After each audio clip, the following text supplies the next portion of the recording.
உங்களை மாதிரி ஆண்ட பரம்பரைன்னு சொல்றவங்க கிடையாது.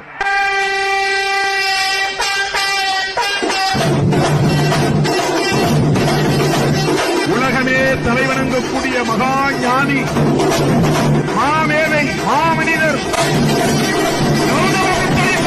நாங்கள். அது அந்த காலம், இது சிறுத்தைகளின் காலம்.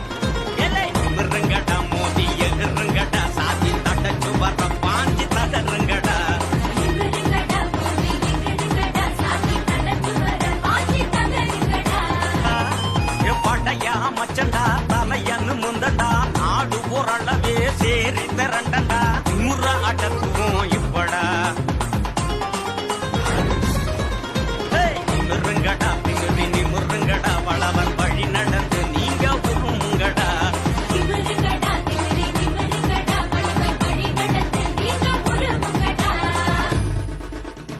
எல்லா சமூகத்தை சார்ந்தவர்களும் நம்முடைய சொந்தங்கள் தான் என்று சொல்லுகிற இயக்கம் தான் விடுதலை சிறுத்தைகள் கட்சி.